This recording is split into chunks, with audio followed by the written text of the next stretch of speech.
Okay, so let's just state the obvious, right? Media, it's everywhere these days. Absolutely everywhere. I mean, on your phone, the TV, everywhere you look, really. And, it feels like it's doing more than just keeping us busy or giving us news. Oh, definitely. Much more. It's really getting into how we see things, how we see each other. Yeah. Especially when it comes to gender. Exactly. Yeah. That's the core of it. So, we've got this stack of sources you sent over, and they all seem to circle this one. Big question. How exactly does media shape the way we perceive gender? And our goal here really is to just cut through everything, pull out the key insights, and give you a kind of shortcut to getting a good handle on this, because it's pretty important. It really is. And it's not some, abstract academic thing. This influence, it starts so early. Think about kids' media cartoons, books, even the ads they see. These messages, sometimes they're really subtle, but they start laying down tracks, ideas about what's normal or right for boys and girls. And often, those standards are just completely unrealistic. Yeah, like the very first ideas we get about what it means to be masculine or feminine. So, okay, what's the plan for this dive? We're going to look at how media's role has changed, over time. From print to now. Yeah, then we'll dissect some of those persistent stereotypes, TV, movies, ads, the usual suspects. Then tackle social media, which feels like, you called it a double-edged sword in the notes. It certainly can be. We'll look at news framing, pop culture, the impact on kids specifically, and then end with some examples of media actually being used for good, for positive change. And the skill we all need, media literacy. Exactly, media literacy. Okay, let's dive in. Where do we start? History. Yeah, let's look back. Before everything went digital, you had print, newspapers, magazines, then radio and TV. Those were the big players shaping how people saw things. So what kind of picture were they painting? With gender, I mean. Oh, a really rigid one. Very black and white, Binary. Exactly, binary. Media back then overwhelmingly showed women in the home, like really focused on domestic roles, family. And men were? Men were out in the world, the breadwinners, the adventurers, the ones making decisions, public figures. Yeah, I mean, you can picture those old sitcoms instantly, right? From the 50s, 60s, 70s. Totally. Shows like Leave It to Beaver, The Brady Bunch. They look harmless now, maybe, but they really cemented that patriarchal family setup as the ideal, the norm. Even radio dramas, they often just sidelined the female characters. They were there to support the man leading the story. It wasn't just reflecting how things were. It was actively sort of limiting people's ideas about what men and women could be. And then, boom, the internet, the digital age, suddenly it feels like everyone has a platform. That's the perception, yeah. YouTube, blogs, social media. It definitely opened things up. More voices, different experiences, people challenging those old norms finally had a way to be heard. But the source material makes a really interesting point here. Even with all these new voices, those old pressures, they didn't just vanish. Not at all, no. The potential for more diversity was there, definitely. But new kinds of pressures popped up. You still see it so clearly with influencers now. How so? Well, women influencers often get sort of channeled into beauty, fashion, lifestyle areas. Men, maybe more towards fitness, finance, tech. The platforms might be new, but some of those old divides are still there. So different stage, same kind of boxes sometimes. Kind of. And a big part of this, something working behind the scenes, is algorithms. Yes. The algorithm. Right. What you click on, what you watch, it feeds you more of the same.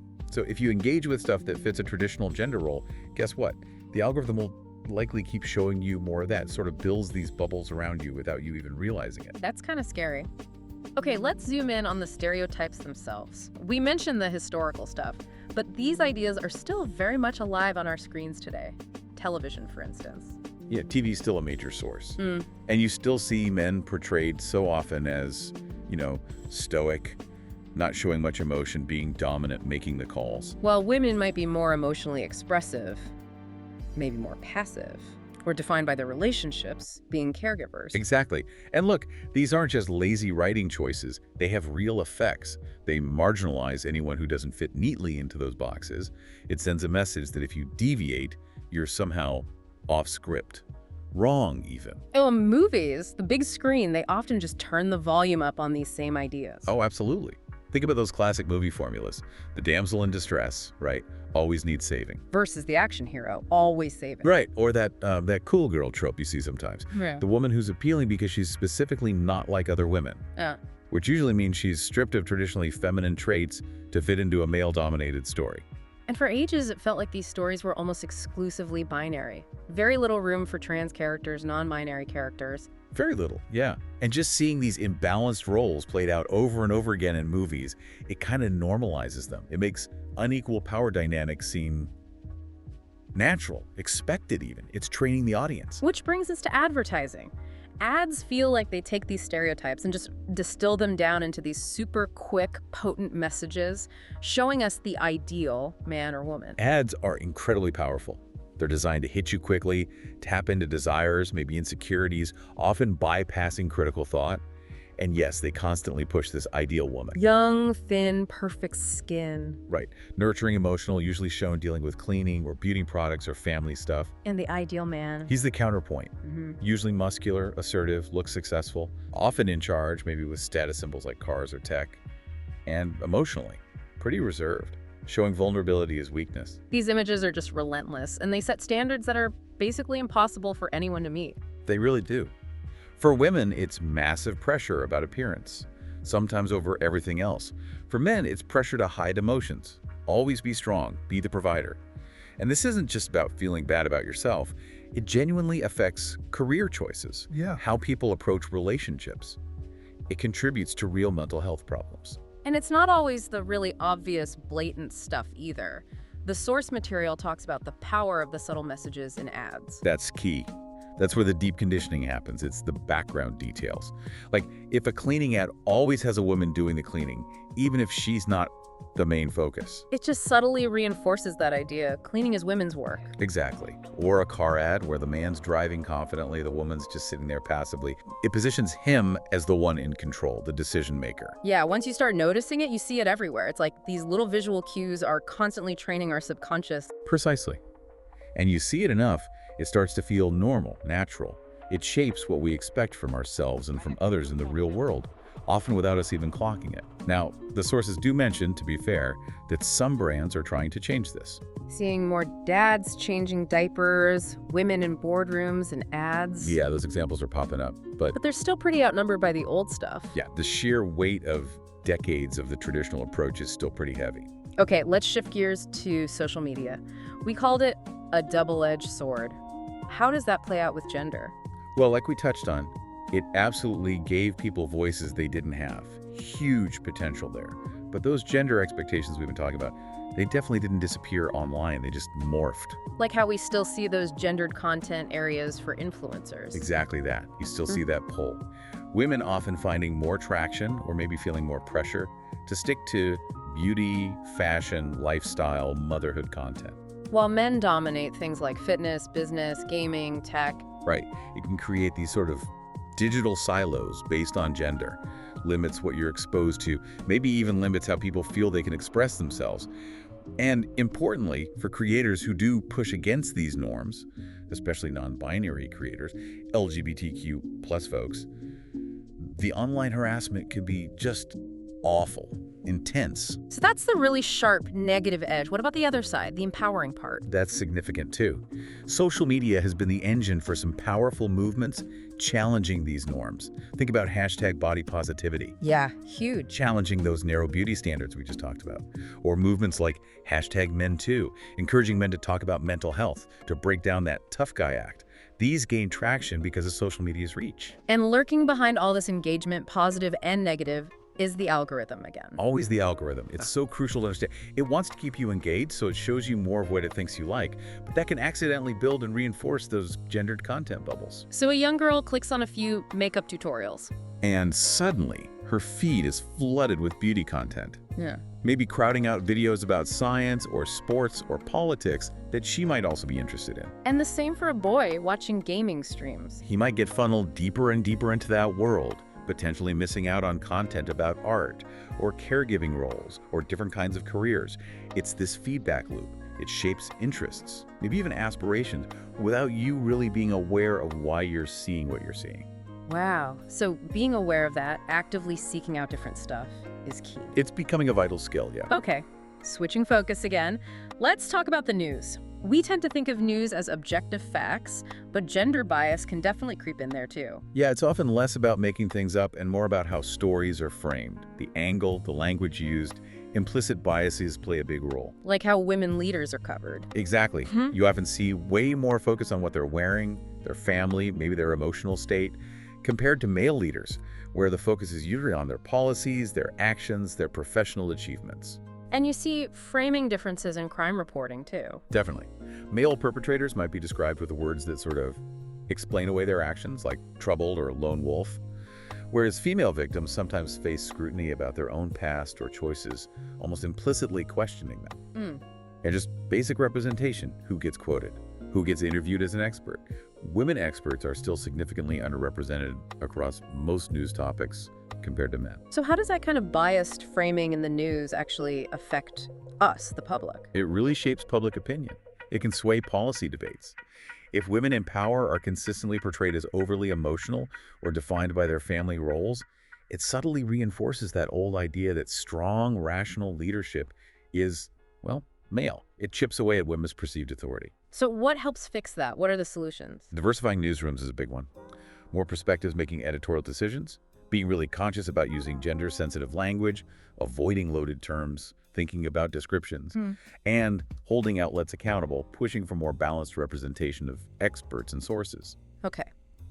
Looking beyond just news and ads, at pop culture generally, there have been some really positive shifts recently, haven't there? Especially around LGBTQ+ and non-binary identities. Oh, absolutely. It feels like there's been real movement. You have mainstream shows like Pose or Sex Education that feature trans and non-binary characters and stories with real depth, reaching huge audiences. And musicians, too. Yeah, artists like Sam Smith being open about their non-binary identity, or Janelle Monáe exploring gender fluidity. They become these incredibly visible figures challenging those old norms. And for people watching, listening, who maybe don't fit those traditional boxes, seeing themselves reflected, like, that must be huge, validating. Incredibly validating. It helps foster self-acceptance, and it promotes wider understanding and inclusion in society. But, we should also be a bit critical. Well, while representation is getting better, sometimes it still feels a bit tokenistic in mainstream stuff. Like, one character is there, but their identity isn't really explored or integrated naturally. The goal should be normalizing these identities across all kinds of stories, not just shows specifically about being LGBTQ+ form. Makes sense. And beyond identity, we see figures in pop culture really pushing back on gender stereotypes in other ways too. For sure. Think about musicians like Beyoncé or Billie Eilish, Taylor Swift using their platform, their lyrics, their visuals to challenge what's expected of female artists. Or in sports, athletes like Megan Rapinoe, Caster Semenya, pushing against rigid ideas about femininity, strength, athleticism. They become role models offering different definitions. Exactly. They offer powerful counter-narratives. They expand our collective imagination about what strength, talent, identity can look like. This feels like a good point to talk about the impact on the youngest audience members on kids. How does all this media affect their understanding of gender as it's forming? This is so critical because kids are just sponges. The media they take in is a huge part of how they learn about the world, and that absolutely includes learning about gender. Research shows kids as young as 3. 3? Wow. Yeah, 3 years old, they start picking up on gender stereotypes, associating certain colors, toys, jobs, even ways of behaving as being for boys or for girls. That is incredibly young. It really is. And seeing stereotypical portrayals over and over again in cartoons, books, ads, it cements these ideas. It tells them what's supposed to be for their gender, and that can really limit how they see their own options and interests later on.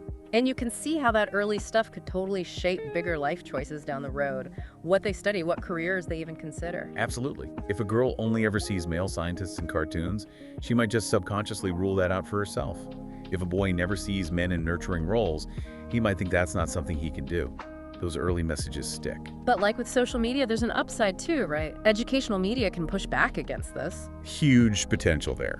Good quality kids programming can be amazing at challenging stereotypes. Think of shows like Doc McStuffins, the little black girl who's a doctor for toys. Yeah, or Ada Twist, scientist. Exactly. Presenting diverse kids, girls and boys, in roles that break the old molds. showing intelligence, curiosity, leadership across the board. And just having stories that aren't heavily gendered must help too. It really does, showing characters of all genders doing all sorts of activities just opens things up. Signals that your interests aren't limited by who you are. And parents, educators, they have such a key role here. Choosing diverse media, yes, but also talking about it with kids, asking, why do you think that character is like that? Getting them thinking critically early on. Given how powerful media clearly is, let's look at those case studies you mentioned. Campaigns that specifically tried to use media to change perceptions. Always, #LikeAGirl. That one really made waves. It was such a smart campaign. It took that phrase, like a girl, which was almost always used as an insult, right? Meaning weak or incompetent. Right. You throw like a girl. Exactly. And the campaign's main video brilliantly showed younger girls just doing things normally and confidently when asked.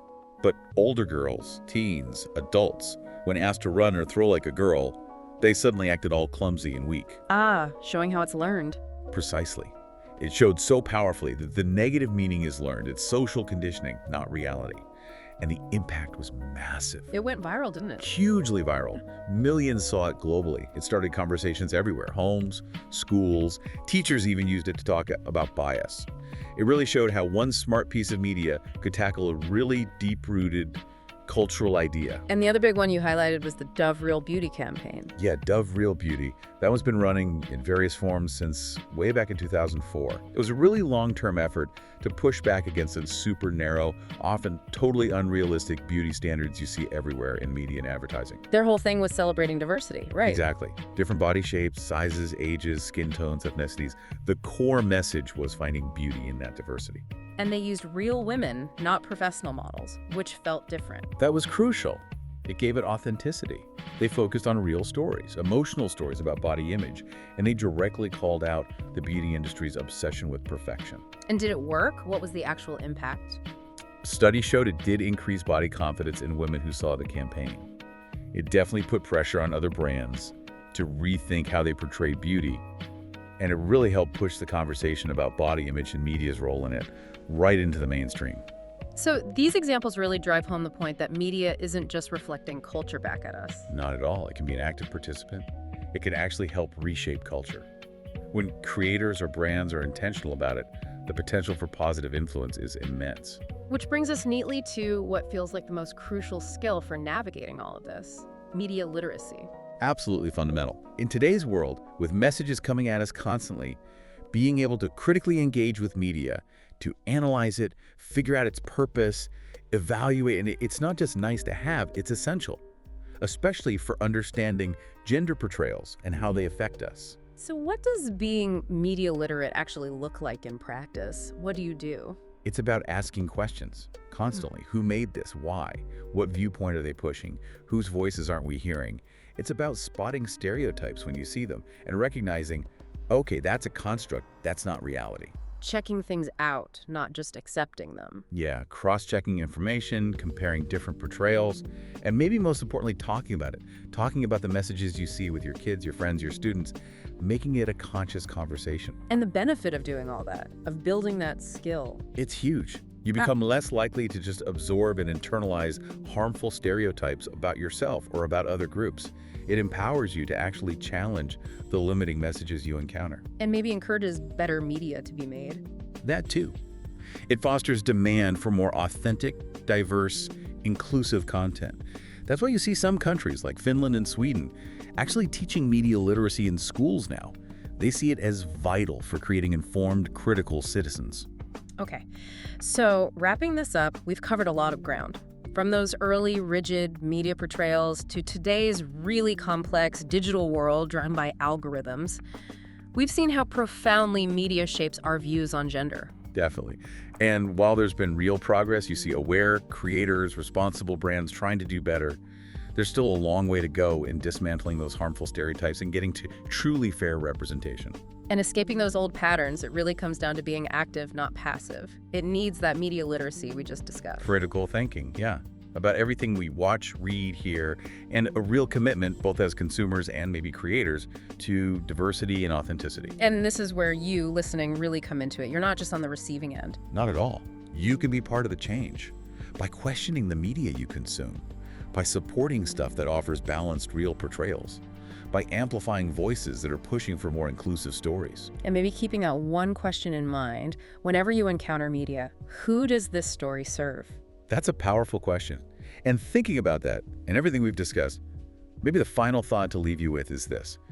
Given just how powerful media is, how can we, all of us, as conscious consumers, maybe even as creators ourselves, how can we use it not just to reflect the diverse world we actually live in, but to actively build a future where absolutely everyone, no matter their gender, feels fully seen, fully valued, and truly empowered to be their authentic selves?